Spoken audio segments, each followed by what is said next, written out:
Students, അടുത്തതായിട്ട് particle ആക്സിലറേറ്റേഴ്സിനെ പറ്റിയിട്ട് നമുക്ക് നോക്കാം.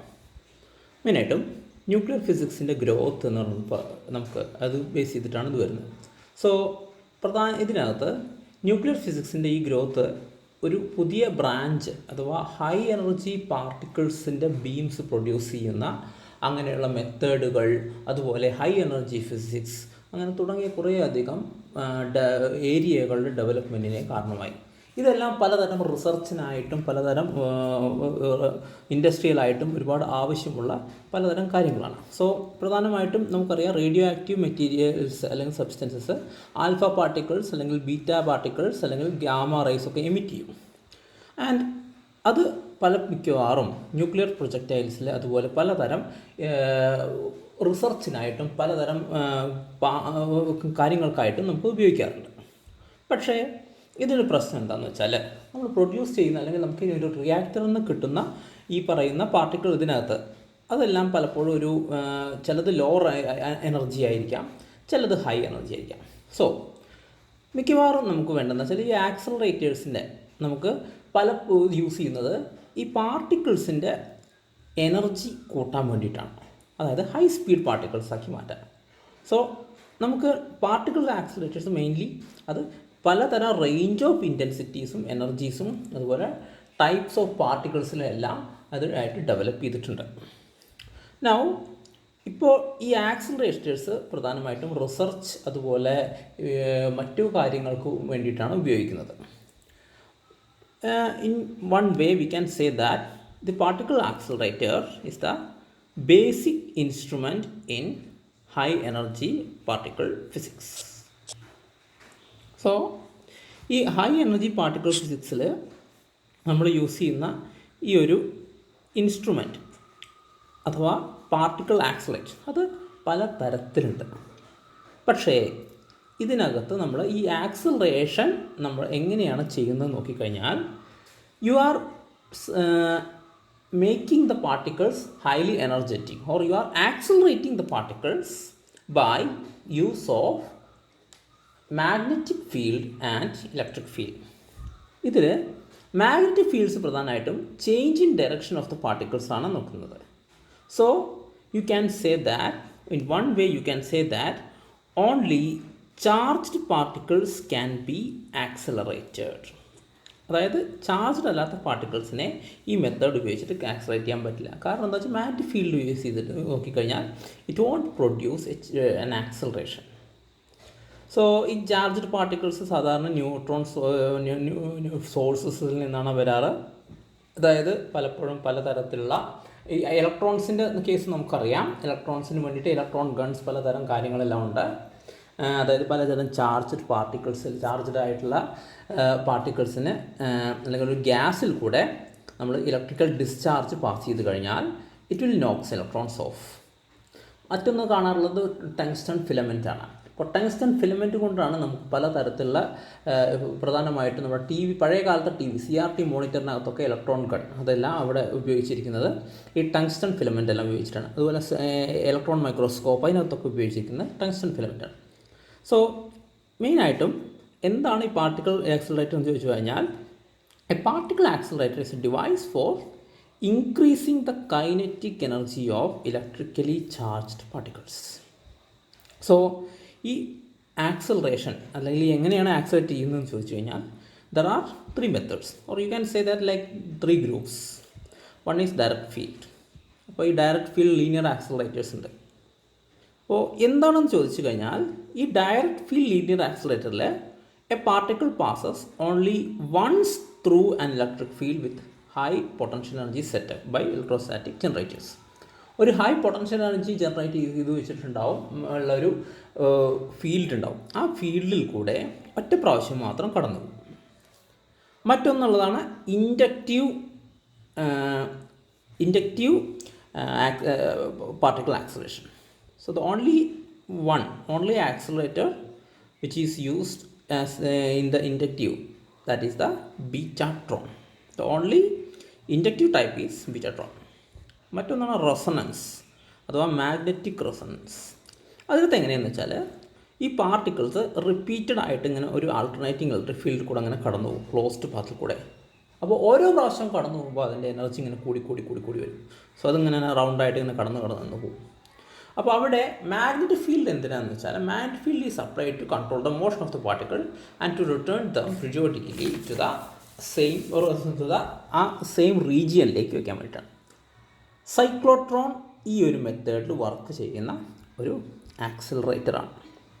സോ നമുക്കതിനകത്ത് അധികം ഒന്നും പഠിക്കാനില്ല, ഒന്ന് രണ്ടെണ്ണം പറ്റിയിട്ട് നമുക്ക് പഠിക്കാനുണ്ട്.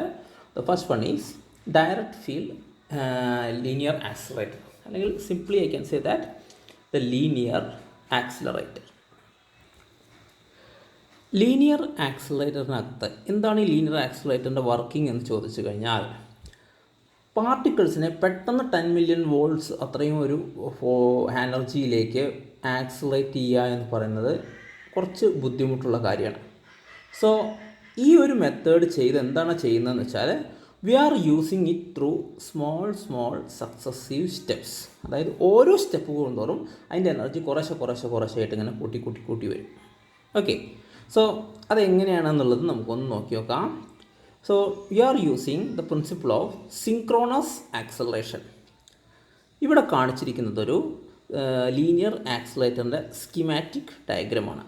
So here there are coaxial hollow metallic cylinders 1, 2, 3, 4. They are arranged linearly in a glass vacuum chamber.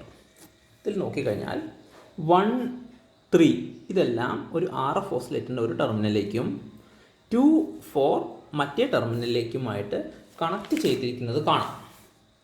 അപ്പോൾ ഫസ്റ്റ് ഒരു ഹാഫ് സൈക്കിളിനകത്ത് ട്യൂബ് 1ഉം 3ഉം പോസിറ്റീവ് ആണെന്നുണ്ടെങ്കിൽ 2ഉം 4ഉം നെഗറ്റീവ് ആയിരിക്കും. അപ്പോൾ എന്തുണ്ടാവും, ഫസ്റ്റ് പാർട്ടി ഇതിനകത്തേക്ക് വരുന്ന ഈ ഒരു പാർട്ടിക്കിൾ, ഓക്കെ, അതിന് മുൻപേ അടുത്ത ഹാഫ് സൈക്കിളിൽ നേരെ ഇതിൻ്റെ പൊളാരിറ്റി റിവേഴ്സ് ചെയ്യും. അതായത് നെക്സ്റ്റ് ഹാഫ് സൈക്കിളിൽ 1ഉം 3ഉം നെഗറ്റീവും 2ഉം 4ഉം പോസിറ്റീവും ആയിരിക്കും. Now the ions are accelerated in the gap between the tubes. Okay, അതായത് ഇത് രണ്ടും തമ്മിൽ ഇലക്ട്രിക് ഫീൽഡ് ഉണ്ടാവും. അപ്പോൾ ഇതിനകത്ത് വെച്ചിട്ടാണ് ഇത് ആക്സിലറേറ്റ് ചെയ്യുന്നത്. നൗ ഈ ഡ്രിഫ്റ്റ് ട്യൂബിനകത്ത് കൂടെ the ions travel with constant velocity. So ഇവിടെ നമ്മൾ യൂസ് ചെയ്യുന്നത് RF ഓസിലേറ്ററാണ്. ഓക്കെ, നൗ എങ്ങനെയാണ് അത് വരുന്നതെന്ന് നോക്കി നോക്കാം. ഫസ്റ്റ് കേസ് ഈസ് ലൈക്ക്, അപ്പോൾ ഒരു അയോൺ ആദ്യം എ എന്നുള്ള പോയിന്റിലേക്ക് എത്തി. So the positive ion enters along the axis from the ion source through, ഇവിടെ ഒരു ചെറിയ അപ്പർച്ചർ ഉണ്ട് ഈ കാണുന്ന സ്ഥലത്ത്, ഇതിൽ കൂടെ പുറത്തു വന്നു. ഇനി ഈ പോസിറ്റീവ് അയോൺ എ എന്നുള്ള പോയിന്റിൽ കൂടെ പുറത്തു വന്നു. അപ്പോൾ ഇത് ഫസ്റ്റ് ഹാഫ് സൈക്കിളിൽ ഇവിടെ ഒരു പൊട്ടൻഷ്യൽ ഡിഫറൻസ് ഉണ്ട്. സോ ഇറ്റ് ആക്സിലറേറ്റ്സ് ആൻഡ് ഇതിനകത്ത് കൂടെ വരുന്നു. അപ്പോൾ ഇവിടെ ട്യൂബ് 1ലുള്ളത് ട്യൂബ് 1 നെഗറ്റീവാണ്, ട്യൂബ് 2 പോസിറ്റീവാണ്. അപ്പോൾ ഇത് കൂടെ അങ്ങനെ പുറത്തേക്ക് ഇങ്ങനെ വരികയാണ്. Now let's do some calculation. Let E be the charge, M be the mass, V is the potential difference of the drift tube. Now let's calculate the velocity v1. So the kinetic energy half mv1 square is equal to E into V. ഇതിനകത്ത് നിന്ന് v1 is equal to root of 2ev by m എന്ന് നമുക്ക് എഴുതാൻ പറ്റും. Now ഇവിടെ ഈ കാണുന്ന ഈ ഒരു ട്യൂബിൻ്റെ ലെങ്ത് എന്നുള്ളത് it is adjusted such that the positive ion coming out of it which will have, അപ്പോൾ ഇതിങ്ങനെ പുറത്തേക്ക് വരുന്ന സമയത്ത് ഈ സെക്കൻഡ് ട്യൂബിന് പോസിറ്റീവ് പൊട്ടൻഷ്യൽ. ഓക്കെ, സോ ഇവിടെ ഇത് പോസിറ്റീവ് അയോണാണ്, ഇപ്പോൾ ഇവിടെ ഉണ്ടായിരുന്ന പോസിറ്റീവ് പൊട്ടൻഷ്യലാണ്. അപ്പോൾ ഇത് പുറത്തേക്കാണ് വന്നു കഴിഞ്ഞാൽ പോസിറ്റീവ് ചാർജ് മാറും. അതായത് ഇവിടെ ഫസ്റ്റ് ട്യൂബിൽ പോസിറ്റീവ് പൊട്ടൻഷ്യലും സെക്കൻഡ് ട്യൂബിൽ നെഗറ്റീവ് പൊട്ടൻഷ്യൽ ഉണ്ടാവും. അത് ഇവിടുന്ന് ആ അയോണിനെ അങ്ങോട്ട് പോസിറ്റീവ് അയോണിനെ പുഷ് ചെയ്തിട്ട് സെക്കൻഡിലേക്ക് പോകുന്ന തരത്തിലേക്ക് ആയിരിക്കും. ഓക്കെ, സോ ഇങ്ങനെയാണ് വരുന്നത്. So I will just mark it.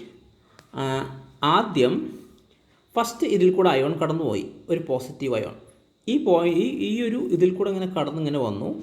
പുറത്തേക്കായിട്ട് വരുമ്പോൾ അത്രയും ഈ നീളം എന്നുള്ളത് അഡ്ജസ്റ്റ് ചെയ്തിട്ടുള്ളത്, it is adjusted in such a way that when the ion comes out of the tube, the tube 2 will have a negative potential and tube 1 will have a positive potential. So what happens is that it gets accelerated between the space between 1 and 2. അതായത് ഈ ട്യൂബിനകത്തേക്ക് എത്തിക്കഴിഞ്ഞാൽ it will move with a constant velocity v2. So let's calculate that velocity. Half m v2 square is equal to 2 into ev.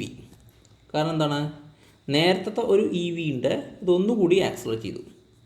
Or v2 is equal to √2 into root of 2 ev by m, or that is equal to √2 into v1. That is, velocity v2 is equal to √2 into v1. That is, if the ion has to come out, ഈ ion ഇവിടെ നിന്ന് ഇവിടെ വരുമ്പോൾ അതിന് √2 v1 ഉണ്ട്. ഇവിടെയുള്ള വെലോസിറ്റിയേക്കാൾ √2 times ആണ് ഇവിടെയുള്ള വെലോസിറ്റി. അപ്പോൾ എന്താ ചെയ്യണം, രണ്ടാമത്തെ ട്യൂബിൻ്റെ നീളം കുറച്ചുകൂടി കൂടുതലായിരിക്കണം, സച്ച് ദാറ്റ് ഈ അയോൺ പുറത്തേക്ക് വരുമ്പോൾ ഈ ഒരു പോസിറ്റീവ് ആണ് ഇവിടെ വരുമ്പോൾ ഇപ്പോഴത്തെ കണ്ടീഷനിൽ എന്ന് പറഞ്ഞാൽ ഇവിടെയുള്ള സിമ്പിൾ നോക്കണ്ട, ഇപ്പോഴുള്ള കണ്ടീഷനിൽ എന്ന് പറഞ്ഞാൽ ഇവിടെ I will just mark it again. So here it is negative and positive. അപ്പോൾ ഈ അയോൺ ഇവിടെ നിന്ന് പുറത്തേക്ക് വരുമ്പോൾ ഈ മൂന്നാമത്തെ ട്യൂബ് നെഗറ്റീവ് ആവണം, രണ്ടാമത്തെ ട്യൂബ് പോസിറ്റീവ് ആവണം. So the length of this tube should be adjusted in such a way that ഇത് പുറത്തേക്ക് വരുന്ന നിമിഷം പൊളാരിറ്റി ചേഞ്ച് ചെയ്യണം. അതെങ്ങനെയാണ് ചെയ്യുന്നതെന്ന് വെച്ചാൽ it will only happen if the lengths of the tubes L1, L2, L3 are in 1:√2:√3 ratio. ഇങ്ങനെ ഒരു റേഷ്യോയിലാണെങ്കിൽ മാത്രമേ ഇത് പോസിബിൾ ആവുകയുള്ളൂ. സോ നമുക്ക് ഓരോന്നായിട്ട് നോക്കാം.